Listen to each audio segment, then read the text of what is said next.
और अपना ध्यान सुंदर सिंहासन पर सुशोभित श्री परमहंस महान विभूतियों के दर्शन दीदार करते हुए प्रेम सहित मिलकर बोलना जय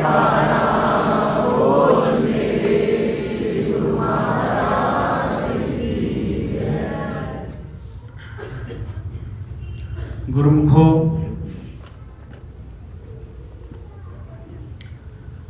इस संसार के अंदर एक स्थान से दूसरे स्थान पर जाने के लिए अनेकों ही साधन हैं, जैसे कार, रेलगाड़ी।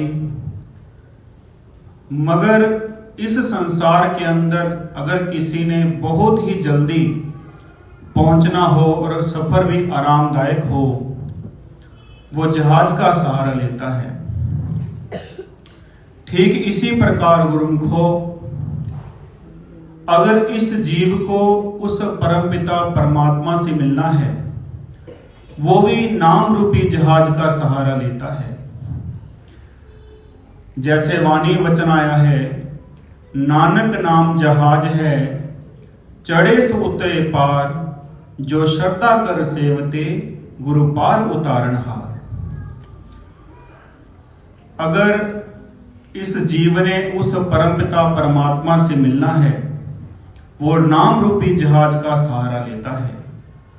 और अगर उस जीव को, उस गुरुमुख को कभी कष्ट आ जाए, तो वही सतगुरु उसी जहाज पर चढ़कर उस गुरुमुख के कष्ट को उतारने के लिए, हरने के लिए प्रकट हो जाते हैं।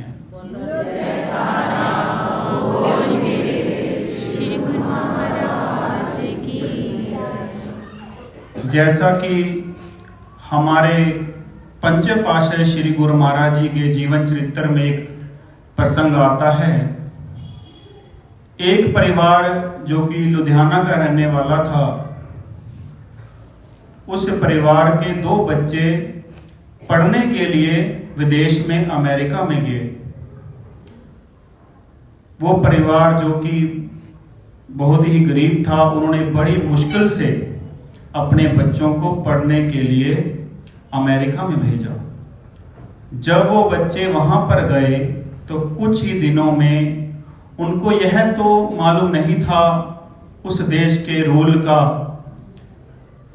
अनजाने में उनसे एक अपराध हो गया, जिससे पुलिस ने उनको पकड़ लिया। जब यह खबर उन्होंने अपने घर वालों को दी कि हमें पुलिस ने यहाँ पकड़ लिया है, हमारी कोई हेल्प कर दी जाए, यहाँ हमारा कोई भी सहारा देने वाला नहीं है, तो उस परिवार के गुरुमुख जन अपने रहबर के पास आश्रम में जाते हैं और अपने रहबरों को विनती करते हैं कि ऐसे ऐसी बात हो गई है, बच्चों को पुलिस ने वहां पर पकड़ लिया है। तो रहबरों ने यही कहा कि यह तो देश विदेश की बात है, आप श्री गुरु महाराज जी का सहारा लो, नाम के प्रताप से, उनकी याद से उनको श्री गुरु महाराज जी अवश्य ही छुड़ा लेंगे।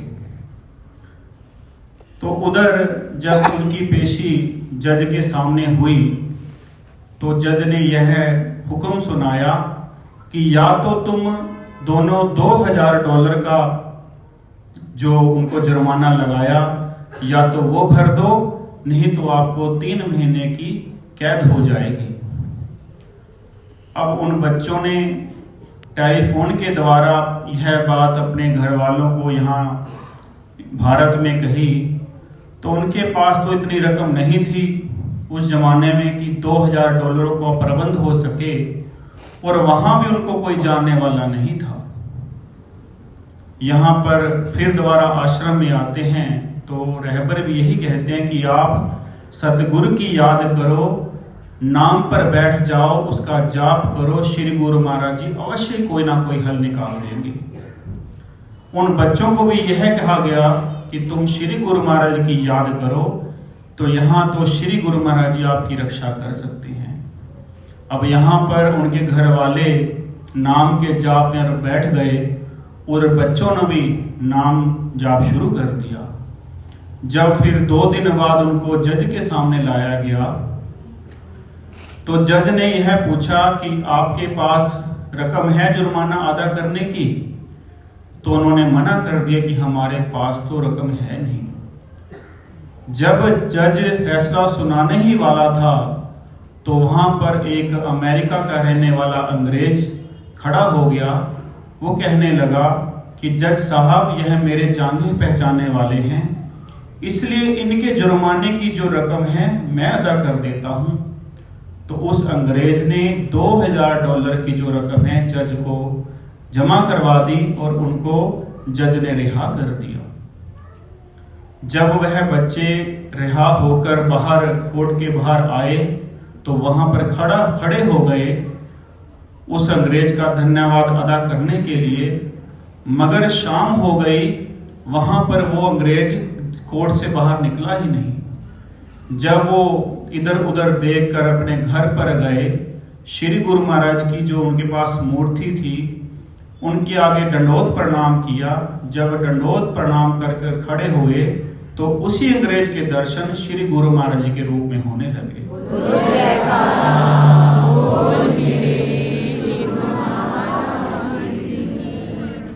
गुरुमुखो, यह होती है नाम जाप की ताकत। अगर इस जीव को किसी तरह का कष्ट आ जाता है तो सतगुरु जहाज पर चढ़कर उस कष्ट को हरने के लिए वहां पर पहुंच जाते हैं। ऐसा ही एक वृत्तांत हमारे दूसरी पातशाही श्री गुरु महाराज जी के जीवन चरित्र में आता है। उस समय श्री गुरु महाराज जी दूसरी पातशाही महाराज जी पाकिस्तान में जिला बन्नू में सत्संग का कार्य कर रहे थे। उन दिनों वहां पर एक डाका पड़ता है। एक बालक को उठाकर डाकू ले जाते हैं। जो वह बालक था श्री गुरु महाराज जी को मानने वाले भगत का बेटा था। जब यह बात उस भगत को पता लगती है कि मेरे बच्चे को उठाकर डाकू ले गए हैं तो वह दौड़ता हुआ श्री गुरु महाराज जी के चरणों में आता है कि श्री गुरु महाराज जी, मेरे बच्चे को उठाकर डाकू ले गए हैं, अब आप ही हमारी रक्षा करें। तो श्री गुरु महाराज जी भी यही उसको हुक्म देते हैं कि गुरुमुख, तू चिंता ना कर, बस सुमिरन में बैठ जा, अवश्य ही श्री परमहंस महाराज जी कोई ना कोई हल निकाल देंगे, तेरा बच्चा घर वापस आ जाएगा। अगले ही दिन उन डाकुओं का एक संदेशा उसके घर पे आता है कि 10,000 रुपए लेकर अमुक स्थान पर पहुंच जाओ, अगर 10,000 रुपए नहीं दिए तो अपने बच्चे से हाथ धो बैठोगे। गुरुमुखो, उस समय 10,000 रुपए आज के 10 लाख के बराबर हैं। तो इतनी बड़ी रकम तो उसके पास नहीं थी। वह श्री गुरु महाराज जी के चरणों में आता है कि मुझे 10,000 रुपए का संदेशा आया है, नहीं तो अपने बच्चों से मैं हाथ धो बैठूंगा। तो श्री गुरु महाराज जी कहते हैं कि तू चिंता ना कर, श्री परमहंस महाराज जी के हाथ बहुत ही लंबे हैं, वो अवश्य ही कोई ना कोई जरिया निकाल देंगे। वह गुरुमुख आज्ञा मानकर भजन सुमिरन में बैठ जाता है।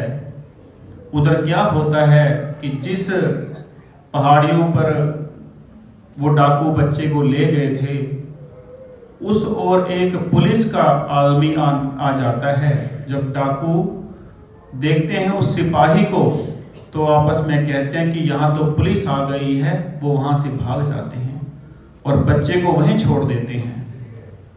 जब सिपाही उस बच्चे के पास पहुंचता है तो उसके घर का पता पूछता है तो बच्चा बताता है कि मैं बन्नू का रहने वाला हूं, मेरे पिताजी का नाम यह है। तो सिपाही उसे उसके घर तक ले आता है। जब वह बालक कहता है कि आप घर के अंदर चलिए तो सिपाही कहता है कि मेरा तो काम यहीं तक था, अब तो अपने घर चला जा। तो वह सिपाही कौन थे? वह सिपाही श्री गुरु महाराज जी थे।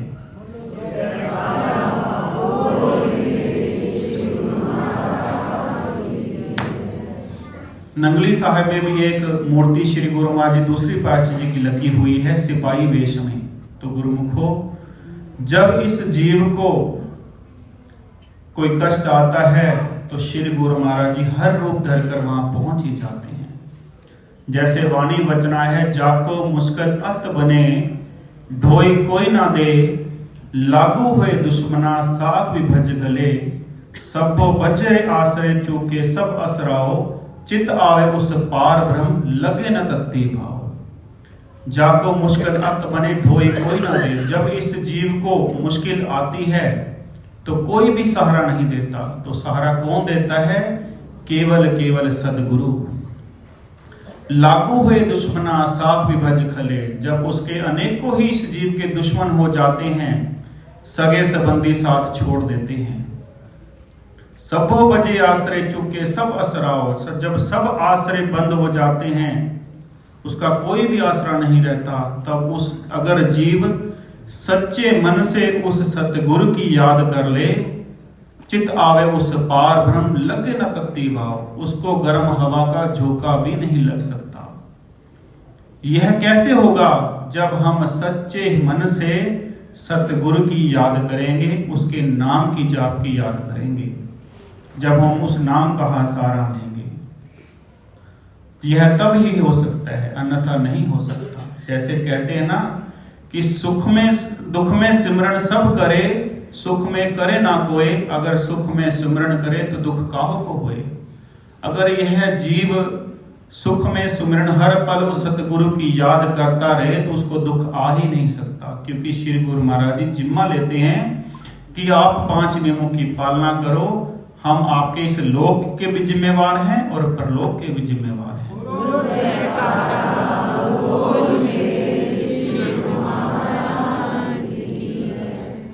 एक कथा कहानी के रूप में हमारे परम आदरणीय श्री बड़े महात्मा जी सुनाया करते थे। 100-125 साल दी सजनों बीती बात बतावा, भगत करम सिंह साहब दा मैं सच्चा हाल सुनावा। जन्म लिया मरदान शहर विच, घर सी बड़ी गरीबी, माता पिता सन भगत से ऐसी खुश नसीबी।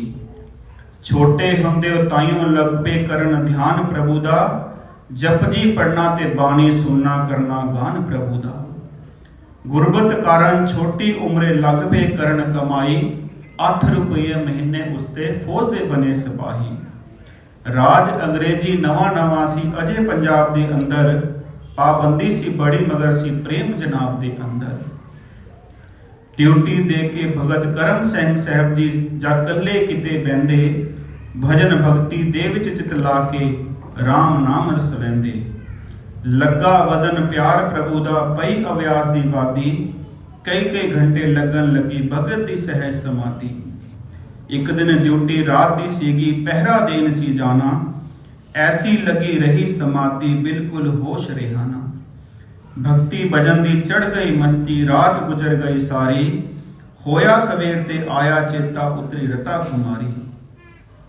राती पहरा देन ज्ञानी बड़ा निरादर होसी, डाडा अज नाराज मेरे ते साहिब बहादुर होसी।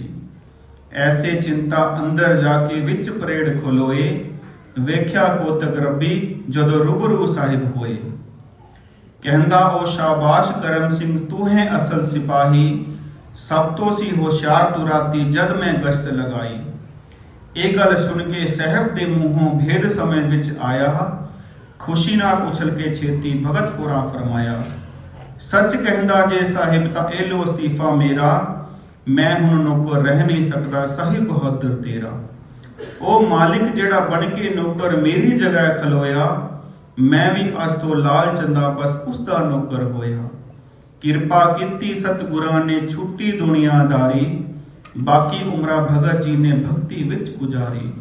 सिंह ने जिथे लई समाधि उथे बनी अटारी, विच मरदान दे मेला लगदा उस स्थान ते भारी। गुरुमुखो, एक भगत करम सिंह साहब जी थे जो कि सतगुरु को याद करने वाले थे।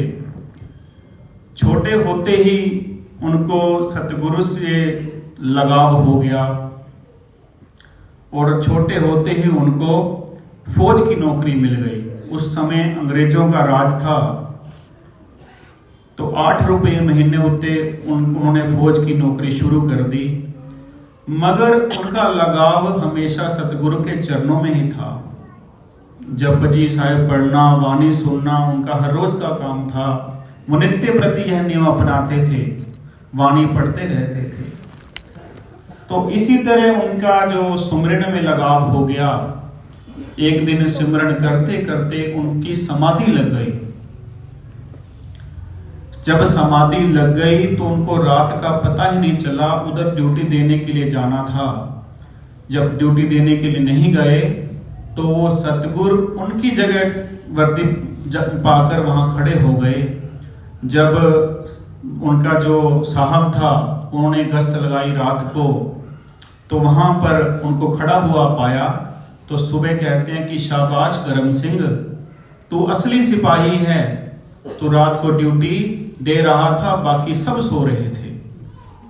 जब यह बात अगले दिन उन्होंने सुनी तो कहते हैं कि साहब अब ये इस्तीफा मेरा लो, मैं अब आपका नौकर रह नहीं सकता। मैं आपका नौकर नहीं अब रह सकता, क्योंकि मैं तो समाधि में था, मेरी जगह तो वो सतगुरु ड्यूटी दे रहे थे। ऐसे उन्होंने अपना इस्तीफा दे दिया और सतगुरु से प्रीत लगा ली। समाधि उनकी बन गई। उस समय यहाँ पर जो अटारी है वहां पर उनकी समाधि है। तो गुरुमुखो यह कब होता है? जब हमारा मन सतगुरु के चरणों में लग जाता है, तब सतगुरु हमारे हर काम के जिम्मेवार बन जाते हैं। जब हम सतगुरु को याद करेंगे, भगवान को याद करेंगे, वो हमारी हर मुसीबत को टाल देते हैं। ऐसा ही प्रमाण महाभारत में मिलता है। द्रौपदी का जब वस्त्र हरण हो रहा था, उन्होंने पांचों पांडवों की ओर देखा। क्या किसी ने उसकी सहायता की? उन्होंने सिर नीचे कर लिया। वहां पर बड़े बड़े रथी महारथी बैठे थे, भीष्म पितामह, द्रोणाचार्य, कृपाचार्य। उन्होंने सभी की ओर देखा। क्या किसी ने उसकी सहायता की? नहीं, सभी ने अपना सर नीचे कर लिया। तब उसने उस भगवान को, कृष्ण को याद किया। सिर्फ एक मुंह से एक शब्द निकला था, कृष्ण। तो श्री कृष्ण चंद्र जी महाराज उसी समय वहां पर प्रकट हुए और साड़ियों का ढेर लगा दिया। दुशासन साड़ियां खींचता रहा, मगर साड़ियां खत्म नहीं हुई, वहां ढेर लग गया। तो उसकी इज्जत को बचा लिया। गुरुमुखो यह तब होता है जब हम सच्चे मन से सतगुरु से जुड़ जाते हैं। अगर आप भी सच्चे मन से सतगुरु से जुड़ जाओगे तो श्री गुरु महाराज जी कहते हैं हम आपके हर काम के जिम्मेवार बन जाएंगे। इसलिए गुरुमुखो, हमें समय के संत सतगुरु की चरण शरण प्राप्त है। अब हमने क्या करना है? सिर्फ उनके बनाए हुए नियमों पर चलना है। वो नियम कौन से हैं? वो नियम है श्री आरती, पूजा, सेवा, सत्संग, सुमिरन और दर्शन ध्यान। नित्य श्रद्धा से जो करे निश्चय हो कल्याण। श्री गुरु महाराज जी फरमाते हैं कि श्रद्धा पूर्वक आप 5 नियमों की पालना करो, 2 घंटे भजन अभ्यास करो, हम आपके लोक परलोक के सहाई हैं।